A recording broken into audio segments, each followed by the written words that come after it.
महात्मा जी की बिल्ली। एक बार एक महात्मा जी अपने कुछ शिष्यों के साथ जंगल में आश्रम बनाकर रहते थे। एक दिन कहीं से एक बिल्ली का बच्चा रास्ता भटककर आश्रम में आ गया। महात्मा जी ने उसे भूखे प्यासे बिल्ली के बच्चे को दूध रोटी खिलाया। वह बच्चा वहीं आश्रम में रहकर पलने लगा। लेकिन उसके आने के बाद महात्मा को एक समस्या उत्पन्न हो गई कि वह जब वे सायं ध्यान में बैठते तो वहाँ बच्चा कभी उनके गोद में चढ़ जाता, कभी उनके सिर पर बैठ जाता। तो महात्मा जी ने अपने एक शिष्य को बुलाकर कहा, देखो, मैं जब सायं ध्यान पर बैठूं, उससे पूर्व इस बच्चे को दूर एक पेड़ से बांध आया करो। अब तो यह नियम हो गया है। तो महात्मा जी के ध्यान पर बैठने से पहले वह बिल्ली का बच्चा पेड़ से बांधा जाने लगा।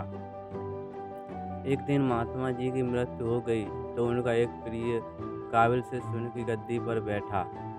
वह जब ध्यान पर बैठता तो उससे पूर्व बिल्ली का बच्चा पेड़ पर बांध दिया जाता।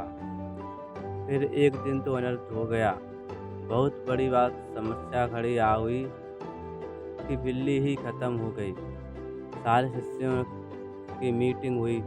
सबने विचार विमर्श किया कि बड़े महात्मा जी जब तक पेड़ से न बांधी जाए तब तक ध्यान पर नहीं बैठते थे। अंत पास के गांव से कहीं से भी एक बिल्ली लाई जाए। आखिरकार काफी ढूंढने के बाद एक बिल्ली मिली, जिसे पेड़ पर बांधने के बाद महात्मा जी ध्यान पर बैठे।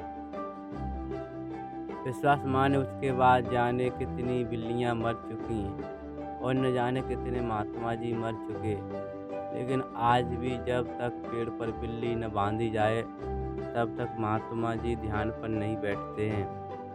कभी उनसे पूछो तो कहते हैं ये परंपरा है, हमारे पुराने सारे गुरु जी करते रहे और वे सब गलत तो नहीं हो सकते। कुछ भी हो जाए हम अपनी परंपरा नहीं तोड़ सकते।